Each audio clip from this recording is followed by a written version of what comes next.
and the Ministry of Justice provides update on ongoing oral investigations and prosecution of high-profile corruption cases. Also, I wish to announce that the Auditor General has conducted a forensic audit into the NSA, the National Service Scandal, and the total amount of money stolen or illegally spent now stands at 2.2 billion.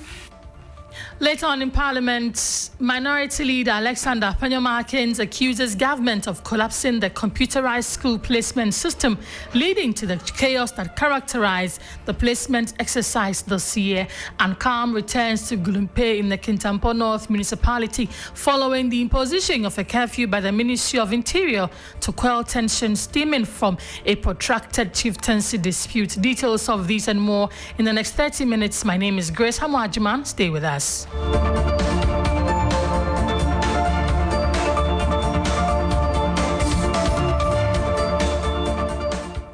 Many thanks for joining us. This afternoon, the Attorney General and Minister for Justice, Dominic Ayine, has announced the commencement of criminal investigations into JA Plant Pool, a subsidiary of the Jospong Group, over alleged financial irregularities in the District Road Improvement Program DRIP. According to the AG, preliminary findings show that JA Plant Pool was overpaid by more than $2 million for services rendered under the contract. He also revealed that the company failed to pay the full taxes due the state. Dr. Ayine made the disclosure during the Government Accountability Series, where he further indicated that the total amount of money stolen or lost to the state through the National Service Scandal stands at 2.2 billion cedis. The AG has also been providing updates on other cases under oral. Let's go live to the Jubilee House for more from the press conference. Name them. He himself was buying watches, some costing as much as 1.5 million Ghana cedis and so on.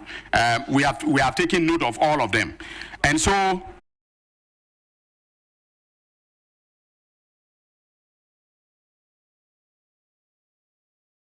as much as 1.5 million Ghana cedis and so on.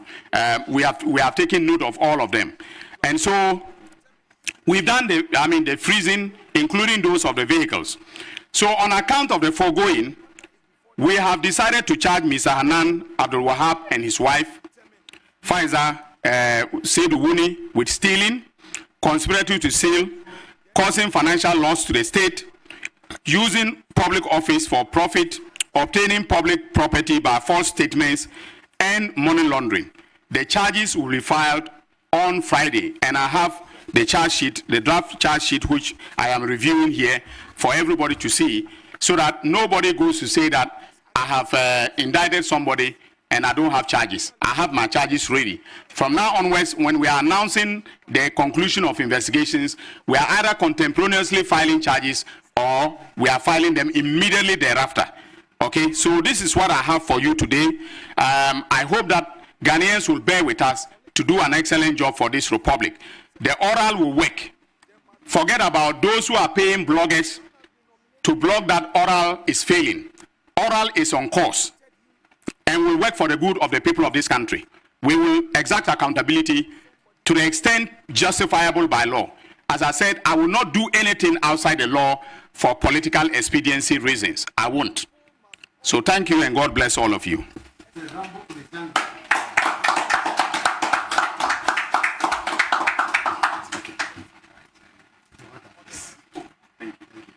All right. Thank you very much, Honorable Attorney General, for that concise but fact-laden presentation. I know that there are important questions lingering on the minds of media persons present. So at this juncture, I would invite you to come to the microphone with any questions that you may have in order that the Attorney General answers them to clear all doubts. As is the rubric here, because of time, you are limited to one question each. And please avoid lengthy preambles so we can maximize the time left. Thank you very much. Identify yourself, your media organization, and shoot. Okay, Minister, my name is Abdul Hanan Adam. Please, some of my colleagues, yes, please. You are not the Hanan in question. I'm begging you. Yes, some of my colleagues, especially Marshal Agbagba. Pointing fingers at you. Please, please. My name is Abdul Hanan Adam. Yes. All right. Minister, I want to find out the case of the former finance minister is one that has come up, especially this week.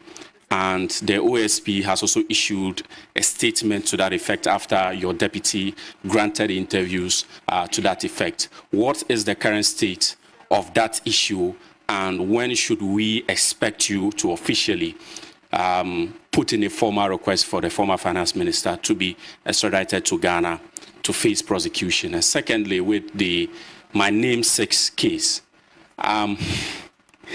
if you say you have formally charged him and some of the properties have been confiscated, what do you intend? Sorry, you've frozen it. Sorry, what do you intend to do with these properties? Do you intend to sell it off or to put it under the care of the state? Thank you. Thank you very much. Are there any questions, please?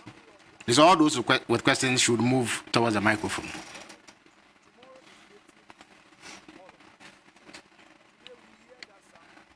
Okay, I would invite the Attorney General to answer the question that was just asked, even as other journalists prepare to ask questions. Please. Yeah, all right. Yeah. With respect to Hanan, if we are looking for one Hanan and we don't get him, we may come for another Hanan. So, two questions. One is in respect of the former finance minister. There has been a lot of talk on both mainstream and social media regarding what is happening. All right. In a nutshell, the processes have begun for the request to be made. The point is that the request to be made to the American authorities. When doing extradition, you cannot make a request unless you have a solid case, a docket that has been built. And in the case of the Americans, the practice is for you to have filed charges. And so, for instance, when Kofi Boateng, when we extradited Kofi Boateng, Kojo Boateng, to the U.S. on the request of the Justice Department of the United States, the Justice Department actually sent me what they call the bail of indictment. All right, that's the charge. Those are the charges. They sent me the charges, the supporting facts, and everything. And ladies and gentlemen, they spent 6 years investigating the syndicate of criminals that included, Kojo Boateng. 6 years. All right. So the point that we have made, that my deputy made, is that without a docket, we cannot make the request. So we are still waiting for the docket. That is all I can say for now. I've read everything that has been said by the OSP and his office. I respect his office. I respect the autonomy of the office and so on. Okay, but we in the Attorney General's Department cannot begin an extradition request with a bail letter. We need the evidence to be able to do so. That's all I can say. So the formal processes have started. Then, what do we wish to do with the properties? Well, when they are handed over to the state, the appropriate authorities will know what to do with them. Okay, so for instance, in respect of the real estate, it will be the Ministry of Works and Housing that will take proper custody of them and then be able to determine to what use they will be put by the Republic. If it is also the case that we should auction them and then put the money into the consolidated account, that decision will be taken by Cabinet, and then we will continue from there. All right. But it's as Mandela said, it's a long road a long walk to freedom. All right. This is a long haul because no criminal that has been indicted will, stand idle when you are doing confiscation proceedings. So definitely, and the people we are talking about, they have a lot of cash. If it is not in the bank, it is somewhere, and they will hire some of the best legal minds to come and meet me in court. So we will be fighting, the battle on behalf of the people of this country. Are there any other questions? Yeah. If there are any other questions, we will invite them at this juncture. Otherwise, we call it a day. Please step up.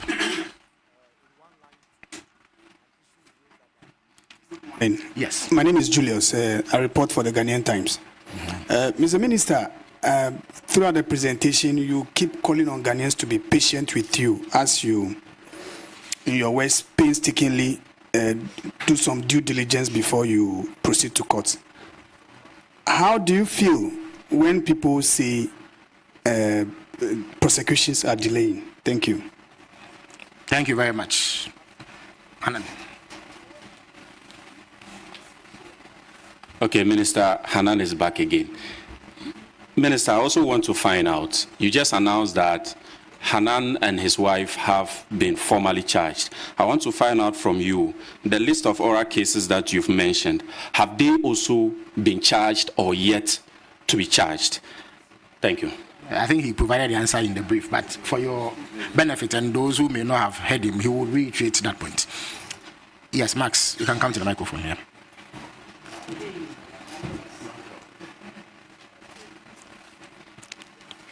Okay, Maxwell Ababa, Joy FM, Joy News. Okay, from the briefing, it appears that the real estate companies, some way, somehow, I know a minister raised this issue once, a former minister raised this issue once and became very controversial, so I want to tread cautiously, that the real estate companies are being used, it appears, are being used to launder, money, especially public funds. I want to find out from the AG if he has any plans to tighten, regulations, especially regarding purchases when it comes to real estate businesses and then, state officials and all of that.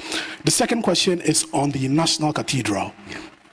I remember sometime in July, 3 months ago, the AG was tasked by the president to take legitimate and legal steps to terminate the National Cathedral contract, and then also take legal steps to dissolve the Board of Trustees. I want to find out from the AG what the update is regarding that. Thank you. Thank you very much, Max. Yeah, Kester. My name is Kester Crunchy. I write for the Daily Graphic. My first question is regards the setting up of the special courts to prosecute galamseyers and people who steal money from the government. I wanted to know from the Auditor General, the Attorney General, the relationship he has with the Auditor General now. What kind of collaboration is he having with the Auditor General? Because over the past few weeks, he's made a lot of revelations about how much money he's charging people and the collaboration he needs from the Auditor General. I think you also take advantage to brief you on the outcome of the meetings. Yes, exactly, with the President. On Monday, with the President on the battalion. The second one is with the Office of the Special Prosecutor. I know he has spoken about it, but today the Office of the Special Prosecutor, the Special Prosecutor himself said he's collaborating with your office. But that was not the indication we had when your deputy spoke to the media. It looked like they had made some requests and was not forthcoming. Okay. So I wanted to know from you what kind of relationship is between your office and then the Office of the Special Prosecutor and then the Office of the Attorney General, because both of them need some collaboration with you to execute their mandate. Thank you. Thank you very much. We will take a final question if there's any. Otherwise, the Attorney General will answer this batch of questions and we'll call it a day. Mr. Attorney General, the floor is yours. Thank you.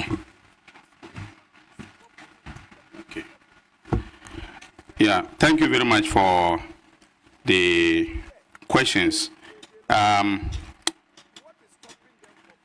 The question of how I feel when people say, the oral cases are delaying, I feel frustrated because the work of prosecution is not done by the Attorney General alone. The Attorney General depends on investigators for the raw material to be able to prosecute. So today's announcement of the rumble in the jungle is from investigations over the last 8 months. Excellent work done by Mr. Raymond Acha of the Economic and Organized Crime Office and his team. And I want to thank them very much for the wonderful work that they are doing. The oral investigations, also excellent work, is being done by the National Intelligence Bureau. As for them, we don't mention their names. And they are the ones in charge of the 34 instances or cases that were implicated in the oral committee report. And they are also doing excellent work. You can see from the charges we filed in national service cases that they did an excellent job. You can also see from my briefing on the DRIP case that they are doing an excellent job. So the point is that I have to wait patiently for all these entities to do their work and do the work very well, including, of course, the Financial Intelligence Center. And again, I want to extend, thanks to my junior brother, Kojo Chumboafo. As for him, I can mention his name. He has been very, very, very critical when we talk about all these bank statements and analysis of bank data. Without him, we can't obtain them. Okay? So there are times that I call him at 2 a.m. because I'm reading an oral report and they need to fill in information about bank records, and I call him and say, in the morning, can I get this when you get to the office? And within 2 hours, he will go and threaten bank managers and get the information for me. All right? So I will zoom into the next question, which is, when. I already said that the dockets, some have started, dockets have been built in others. When the docket comes, we will advise whether there is a prosecutable case. If there is no prosecutable case, and there will be instances where the investigators will differ from the complaints in the oral report, okay, because they have investigated and come to the conclusion that there are no acts of criminality. If that is the case, we'll just advise that the docket be closed, all right? Otherwise, we'll proceed to investigation. Then the question about real, estate companies and money laundering. That's an excellent one. I remember you said, a certain minister said it. It's the Honorable Sam George who spoke about it, some time ago, about a link between money laundering and real estate, development. Now look at the skyline of Accra. All right? Look at the skyline. It's changing rapidly. So my junior brother Kojo Chumboafo and I are, collaborating to do something about it. It's not that we don't want the skyline to change. I want that when I'm flying in from anywhere, the skyline of Accra should look like the skyline of New York City. But it must be done with legitimate money. It must be done by hard-working real estate developers who have decided that they want to change the skyline and make business and make profit. So Kojo Chumboafo's FIC and I will be collaborating on that aspect of the problem. Then the National Cathedral Contract Termination and Board of Trustees. I've just announced that the Auditor General has asked one of the big four to do a forensic audit on National Cathedral. The audit, we gave them 8 weeks. I think we've done about 5 weeks now. So maybe in 3 weeks. And you, the journalist, when I say maybe in 3 weeks, next time I'm here, you said Cathedral in 3 weeks you get the reason, you have it, you don't have it. No. They may ask for an extension. Okay? So maybe in 3 weeks we'll get a forensic audit report. It is at that point in time that I will decide, how to terminate. Okay? Because in every contract, there is a basis for termination. And that depends on the facts and the evidence. You cannot just terminate, a contract without a basis. I don't want any situation. The fact that we are investigating a crime doesn't mean that the companies involved did not do legitimate work. Somebody dug the hole and had to be paid to dig the hole. Okay? And if they were not overpaid, or they were paid and then they decided to give money as kickback to somebody. If I find a kickback situation, that is a crime. but otherwise they are entitled to their money. Okay, so we will look at the findings of the forensic report before we do the, the termination of the contract. As for the Board of Trustees, the dissolution of the Board of Trustees, we are taking steps, to ensure that that happens. Now, the next question, so Maxwell, I hope I've answered your questions very well. Now, the relationship between the Attorney General's office and that of the Auditor General, we work excellently together. Okay, and as the Minister for Government Communications indicated earlier, our collaboration is continuing, especially in respect to the Auditor General's report, the annual report submitted to Parliament. The President is serious that we should take that aspect of the work, and then make sure that those who are found to have engaged in infractions, are punished. And so, Mr. President met with us, not only myself and the Auditor General, but also the Chief Justice of the Republic and his team.